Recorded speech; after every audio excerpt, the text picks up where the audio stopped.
नमस्कार दोस्तों, चलिए सीपीसी के बाकी के सेक्शंस हम लोग आज पढ़ते हैं।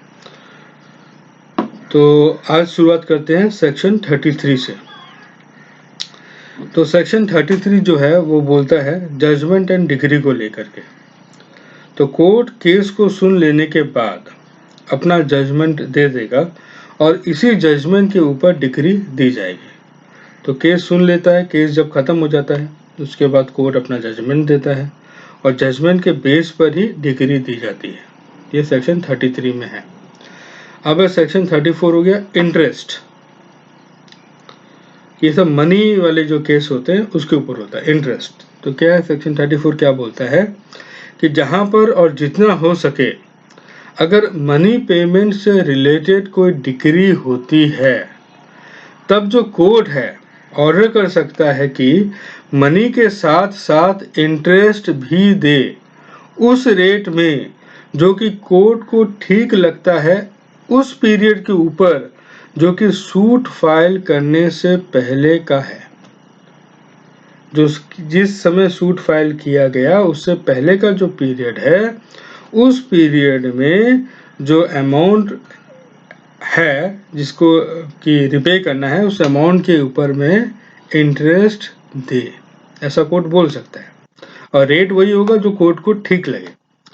इसके साथ साथ फर्दर इंटरेस्ट भी दे सकता है जो कि 6% पर एनम से ज्यादा नहीं हो सकता, जो कोर्ट को ठीक लगे प्रिंसिपल सम के ऊपर, जिसे चार्ज किया जाएगा from the date of the degree to the date of payment या फिर कोई अर्लियर डेट जो कि कोर्ट को ठीक लगे। तो दूसरा भी इंटरेस्ट वो दे सकता है जो कि 6% से ज्यादा नहीं होना चाहिए, ठीक है ना। लेकिन ये क्या होगा कि डिग्री दे देने के बाद से लेकर के जब एक्चुअल पेमेंट किया जा रहा है, ठीक है ना, वो जो पीरियड है उस पीरियड के ऊपर में भी इंटरेस्ट देने के लिए कोर्ट बोल सकता है। जहां पर जो लायबिलिटी है पैसे को लेकर वो अराइजन होती है कोई कॉमर्शियल ट्रांजैक्शन द्वारा, तब जो रेट है फर्दर इंटरेस्ट का वो बढ़ जाएगा 6% पर एनम से, लेकिन वो एक्सीड नहीं कर सकता उस रेट से जो कि कॉन्ट्रैक्ट में मेंशन्ड है। और जहां पर कि कोई कॉन्ट्रैक्चुअल रेट मेंशन्ड नहीं है तब उस रेट में जिस रेट में पैसा उधार दिया जाता है नेशनलाइज बैंक द्वारा कॉमर्शियल ट्रांजैक्शंस में। तो जब कॉमर्शियल ट्रांजैक्शंस को लेकर के अगर कोई मनी सूट होता है तो उसके ऊपर जो फर्दर इंटरेस्ट की जो रेट है वो 6% से ज्यादा हो सकती है, ठीक है। लेकिन जो एग्रीमेंट किया गया है, जो कॉन्ट्रैक्ट में जो रेट मेंशन्ड है फर्दर इंटरेस्ट की उससे ज्यादा नहीं हो सकता।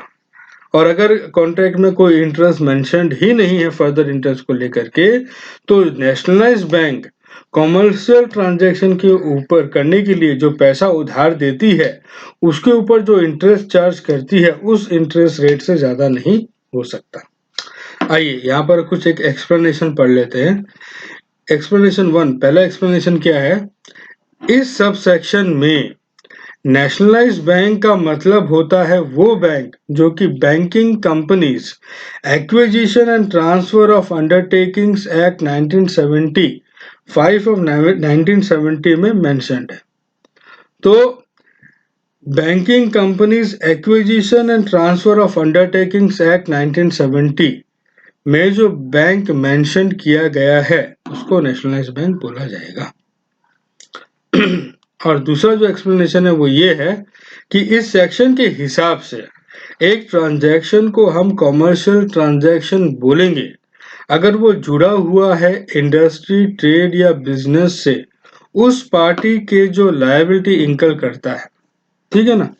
तो मतलब कॉमर्शियल ट्रांजैक्शन मतलब हो गया जो पार्टी जो लायबिलिटी करता है, ठीक है ना, उसके इंडस्ट्री, ट्रेड या बिजनेस से अगर वो जुड़ा हुआ है, जो लायबिलिटी करता है, जिसको देनदारी है, जिसको कि पैसा देना है, जो कि माना जाए तो जो डिफेंडेंट है, तो वो जो ट्रांजैक्शन है वो डिफेंडेंट के इंडस्ट्री, ट्रेड या बिजनेस से जुड़ा हुआ होना चाहिए। तो अगर ऐसा कुछ है तब उस ट्रांजैक्शन को हम कमर्शियल ट्रांजैक्शन बोलेंगे। अच्छा, जब डिक्री साइलेंट होती है फर्दर इंटरेस्ट के पेमेंट को लेकर प्रिंसिपल सम के ऊपर, जिस डेट को डिक्री दी उस डेट से लेकर जिस डेट को पेमेंट किया गया, तब यह मान लिया जाएगा कि कोर्ट ने फर्दर इंटरेस्ट को देने से मना कर दिया है और इसलिए कोई अलग से सूट फर्दर इंटरेस्ट क्लेम करने के लिए अराइजन नहीं होता। ठीक है, अगर डिग्री में मेंशन नहीं है फर्दर इंटरेस्ट का तो फर्दर इंटरेस्ट नहीं दिया जाएगा। सेक्शन 34 के जो जनरल प्रोविजंस है वो ऑथराइज करेंगे रिड्रेसल फोरा को और कमीशंस को कि वो भी इंटरेस्ट दे हर एक केस को देखते हुए, उनके पास भी पावर है।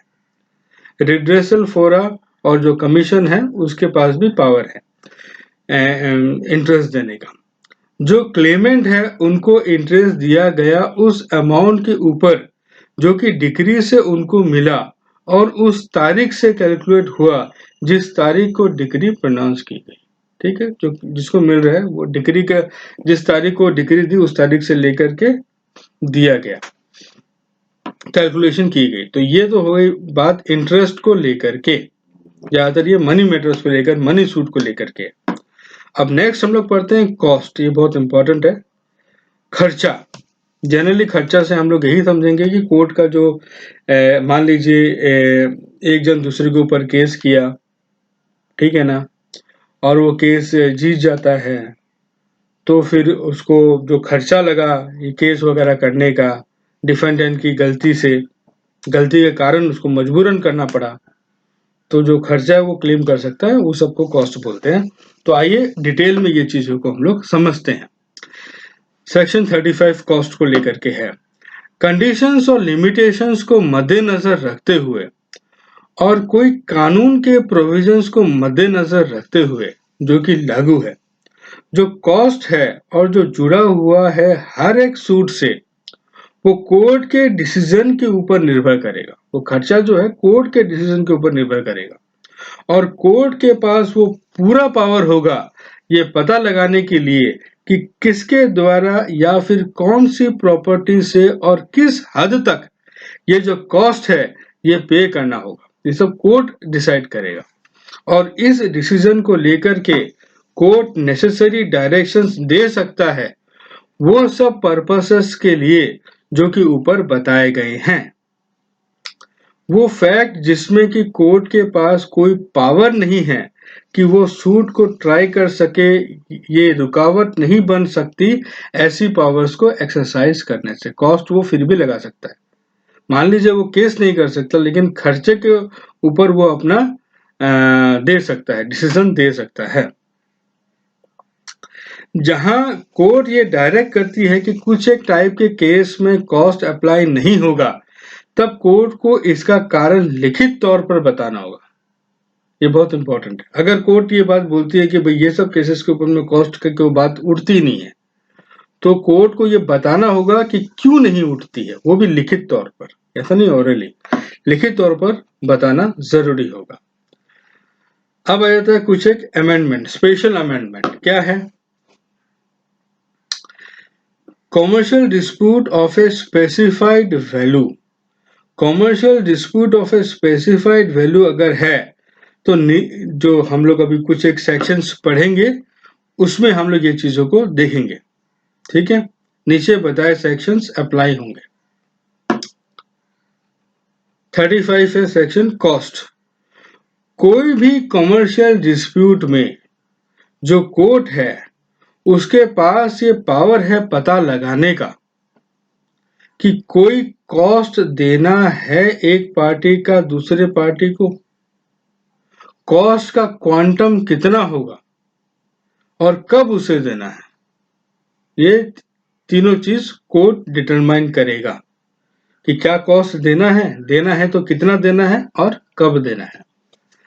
ऊपर के क्लाउज ए जो पहला जो है में जो एक्सप्रेशन कॉस्ट है उसका मतलब होगा रीजनेबल कॉस्ट जो कि जुड़ा हुआ है, कोई भी रीजनेबल खर्चा क्या चीजों से जुड़ा हुआ है? फीस और एक्सपेंसेस से, जो कि विटनेसेस के ऊपर हुआ, विटनेसेस को लाने का, विटनेसेस को समन भेजने का, ये सब जो खर्चा हुआ। लीगल फीस और एक्सपेंसेस जो हुआ, लीगल फीस, कोर्ट का लीगल फीस, वकील को हायर करने का खर्चा, लीगल फीस। और दूसरा कोई खर्चा जो कि केस चलाने में हुआ। अगर कोर्ट ये डिसाइड करता है कि वो ऑर्डर देगा कॉस्ट का पेमेंट करने के लिए, जो जनरल रूल है वो ये है कि जो पार्टी केस हार गई है उनको ऑर्डर किया जाएगा कि जीते हुए पार्टी का जो खर्चा लगा उसको पे करे। ठीक है ना? ये भी हो सकता है कि कोर्ट ऐसा ऑर्डर दे जो कि जनरल रूल से अलग हो, लेकिन ऐसा ऑर्डर देने का जो कारण होगा उसे कोर्ट को लिखित रूप में देना होगा। अलग होने का मतलब हो गया जनरली जो केस हारता है उसी को कॉस्ट देना है। अलग का मतलब हो गया जो जीता हुआ है उसको भी देना पड़ सकता है खर्चा। ये हम लोग एक एग्जाम्पल के रूप में हम लोग समझते हैं। जैसे जो प्लेंटिफ है वो सूट के माध्यम से मनी डिक्री चाहता है फॉर ब्रीच ऑफ कॉन्ट्रैक्ट। ठीक है, कॉन्ट्रैक्ट मतलब का वो हुआ, हनन हुआ कॉन्ट्रैक्ट का, ब्रीच ऑफ कॉन्ट्रैक्ट हुआ, उसके लिए वो एक मनी सूट फाइल करता है, उसको उसका डिसीजन चाहिए, डिग्री चाहिए। और डैमेजेस, उसको डैमेजेस भी चाहिए, जो नुकसान हुआ उसकी भी भरपाई करने के लिए वो बोलता है। अब कोर्ट ये फैसला देता है कि जो प्लेंटिव है उसके पास हक है मनी डिक्री का, उसका तो हक है, लेकिन खोजबीन से पता चलता है जो डैमेजेस का क्लेम किया गया है वो झूठा है, डैमेजेस तो कुछ हुआ ही नहीं। ऐसी परिस्थिति में जो कोर्ट है वो कॉस्ट प्लेंटिफ के ऊपर लगा सकता है, यद्यपि जो केस है वो प्लेंटिफ के फेवर में गया है क्योंकि वो एक झूठा क्लेम डैमेजेस को लेकर किया। ठीक है, बात आई समझ में? अच्छा, कॉस्ट का ऑर्डर देते वक्त कोर्ट नीचे दिए गए सर्कमस्टांसेस को भी देखेगा। ये सब चीजों को भी कोर्ट देखेगा। क्या क्या? पार्टीज का कंडक्ट कैसा है, कोर्ट के अंदर है पार्टीज का कंडक्ट कैसा है। क्या एक पार्टी केस का कुछ एक हिस्सा जीती है, यद्यपि पूरा केस अभी नहीं जीती, पूरा केस नहीं जीती लेकिन कुछ एक हिस्सा क्या कोई पार्टी जीती है? क्या कोई भी पार्टी कोई झूठा काउंटर क्लेम की है जिसकी वजह से केस डिसाइड करने में डिले हुआ? क्या एक पार्टी ने केस को खत्म करने के लिए कोई रीजनेबल ऑफर दिया जिसे दूसरी पार्टी ने अनरीजनेबली रिफ्यूज कर दिया? कोर्ट तो चाहती है ना कि केस जितना जल्दी खत्म हो उतना अच्छा, तो कोर्ट ये भी देखेगी कि भैया एक पार्टी ऑफर देता, ठीक है भैया ये सेटलमेंट कर लो, है सेटलमेंट कर लो, लेकिन दूसरा पार्टी बिना कोई रीजनेबल रीजन के वो उसको डिनाई करती है, तो ये सब चीज भी कोर्ट देखेगा। क्या जिस पार्टी ने केस किया वो पूरे तरीके से झूठा था और जिसकी वजह से कोर्ट का कीमती समय नष्ट हुआ? वो ऑर्डर जो कि ये कोर्ट कर सकता है ये प्रोविजन के अंदर, वो ये ऑर्डर भी इंक्लूड करेगा जिसमें पार्टी को पे करना होगा, वो सब जो कॉस्ट है वो तो पे करना ही होगा, साथ में क्या दूसरे पार्टी के कॉस्ट का कुछ हिस्सा, दूसरे पार्टी का खर्चा भी पे करने के लिए बोल सकता है। उसके बाद दूसरे पार्टी का जो खर्चा लगा उसके ऊपर एक निश्चित अमाउंट, खर्चे के ऊपर एक निश्चित अमाउंट मतलब इंटरेस्ट, वो देने के लिए भी बोल सकता है। खर्चा एक निश्चित डेट से या कि निश्चित डेट तक, बोल सकते हैं इस डेट से लेकर जो खर्चा लगा वो देना है, या इस डेट तक जो खर्चा लगा वो देना है। कॉस्ट जो कि प्रोसीडिंग शुरू होने से पहले हुआ, शुरू होने से पहले अगर कोई खर्चा लगा वो देने के लिए भी बोल सकता है। कॉस्ट जो कि प्रोसीडिंग्स में कुछ एक स्टेप्स लेने के कारण हुआ, कुछ एक इस टाइप का स्टेप लिया गया जिसके वजह से कुछ खर्चा लगा, वो देने के लिए भी बोल सकता है। प्रोसीडिंग्स का कोई डिस्टिंक्ट पार्ट के कारण जो खर्चा हुआ, कुछ एक पार्ट के कारण जो खर्चा हुआ। कॉस्ट के ऊपर इंटरेस्ट इधर फ्रॉम अ सर्टेन डेट और टू अ सर्टेन, कॉस्ट के ऊपर इंटरेस्ट भी देने के लिए कोर्ट बोल सकता है। इंटरेस्ट कैलकुलेशन होगा कोई एक पार्टिकुलर डेट से लेकर के या कुछ एक पार्टिकुलर डेट तक। अच्छा, अब देखिए एम्प्लॉयर, इसमें कुछ एक एग्जांपल्स के रूप में समझाने की कोशिश कर रहे हैं कि एम्प्लॉयर ने डिफॉल्ट किया एम्प्लॉय की सैलरी पर प्रीमियम ना देकर, जो कि LIC में काम करता था, एम्प्लॉय LIC में काम करता था और सैलरी के ऊपर प्रीमियम एम्प्लॉय नहीं दिया। तो एम्प्लॉय के जो रिलेटिव लोग हैं वो लोग केस फाइल किए। तो कोर्ट डिसाइड क्या किया, एम्प्लॉयर को बोला गया कि एम्प्लॉय के जो हेयर हैं उनका जो खर्चा प्रोसीडिंग्स में लगा वो उनको दे। ठीक है, ये जरूरी है आदमियों को डिस्करेज करना पिटिशन लाने से जिनका मोटिव ही खुद का स्वार्थ होता है पब्लिक इंटरेस्ट के नाम पर, जिसके लिए उनके पास कोर्ट में आने का कोई अधिकार ही नहीं है। ऐसी गतिविधि रोकने के लिए जो कि पब्लिक इंटरेस्ट के नाम पर सिर्फ प्राइवेट इंटरेस्ट ही हो, कोर्ट ने यह सेक्शन लगाते हुए पिटिशनर के ऊपर 10,000 रुपए का फाइन लगाया। मतलब अनवांटेड केसेस मत करो, अनवांटेड केसेस ना हो उसके लिए भी एक 10,000 रुपए का फाइन एक केस के अंदर में कोर्ट लगाया। 35A ये जो सेक्शन है ये क्या बोलता है, compensatory cost in respect of false or vexatious claims or defenses। compensatory cost जो कि compensate करने के लिए दिया जाता है, क्यों, for false vexatious claims और defenses। ठीक है, गलत क्लेम के लिए, दावा ठोकने के लिए, गलत डिफेंस देने के लिए। अगर कोई सूट या दूसरी प्रोसीडिंग्स में एग्जीक्यूशन प्रोसीडिंग्स भी हो सकती है लेकिन अपील या रिवीजन नहीं हो सकती।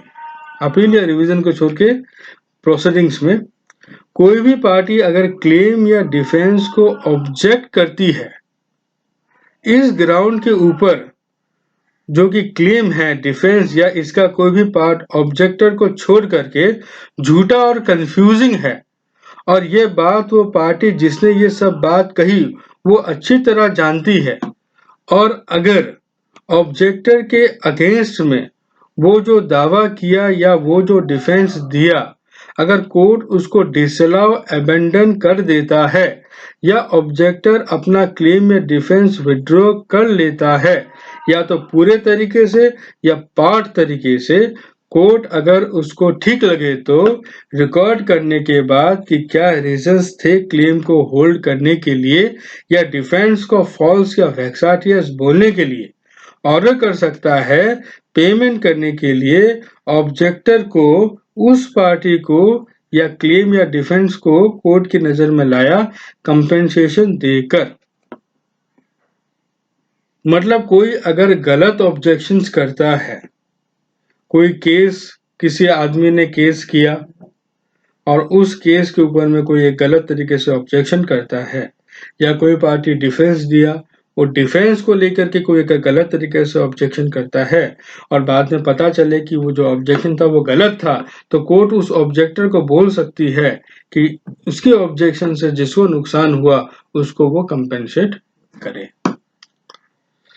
कोई भी कोर्ट इस टाइप का ऑर्डर पास नहीं करेगी अमाउंट पे करने का जो कि ₹3000 से ज्यादा हो या फिर जो उस कोर्ट की मॉनेटरी लिमिट है वो भी जो भी कम है।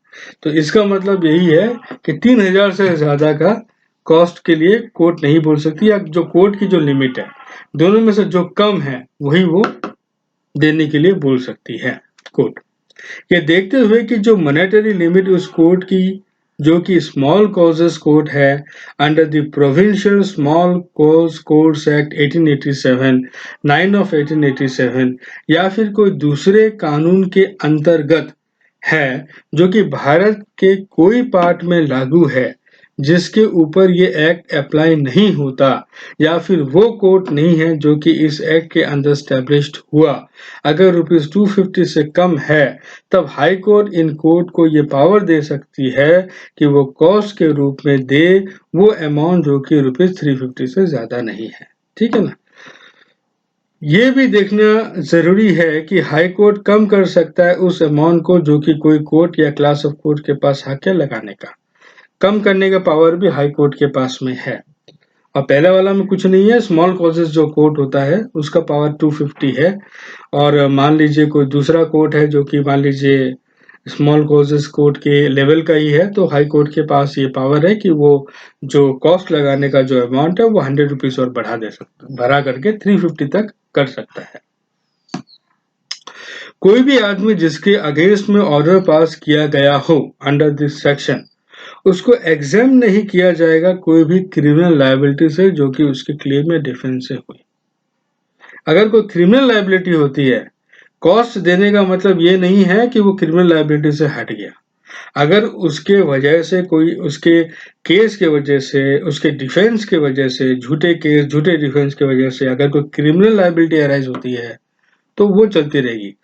कॉस्ट अपनी जगह, क्रिमिनल लायबिलिटी अपनी जगह। इस सेक्शन के अंदर जो कंपेंसेशन का अमाउंट लगाया गया फॉल्स या वेक्साटियस क्लेम और डिफेंस देने पर उसे अकाउंट में लाया जाएगा अगर बाद में कोई केस होता है कंपेंसेशन या डैमेजेस को लेकर जो कि पहले केस से जुड़ा। बाद में अगर कोई केसेस किया जाता है जो कि पहले केस से जुड़ा हुआ है जिसके ऊपर कंपेंसेशन देने बोला गया, तो जो कंपेंसेशन का अमाउंट दिया गया वो उसको भी नोट डाउन आएगा, वो भी उस सेकंड वाले केस में उसका भी दिया जाएगा, वो उसको छोड़ा नहीं जाएगा, वो भी इंक्लूड किया जाएगा।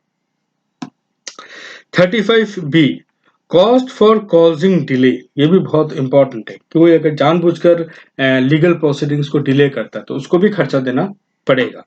अगर कोई डेट में जो कि फिक्स्ड की गई है सूट की हियरिंग के लिए या कोई स्टेप्स लेने के लिए, सूट की पार्टी अगर फेल हो जाती है स्टेप लेने से जो कि इस कोर्ट के अंदर उसको लेना चाहिए था, या एडजॉर्नमेंट ले लेती है कि वो बाद में स्टेप लेगी या एविडेंस प्रोड्यूस करेगी कोई दूसरे ग्राउंड पर, जो कोर्ट है रीजंस रिकॉर्ड करने के बाद ऑर्डर दे सकती है कि ये जो पार्टी है वो पे करे दूसरे पार्टी को ऐसा कॉस्ट जो कि कोर्ट की ओपिनियन में रीजनेबल और सफिशिएंट है, दूसरे पार्टी को रिइम्बर्स करने के लिए वो सब खर्चा जो कि दूसरे पार्टी ने किया उस डेट को कोर्ट में आने के लिए, और जो पेमेंट होगा ऐसे खर्चा का उस डेट को जो कि ऑर्डर वाली डेट के बाद की हो, ये एक इम्पॉर्टेंट कंडीशन होगी जो कि पहले पूरी करनी पड़ेगी केस को आगे बढ़ाने के लिए।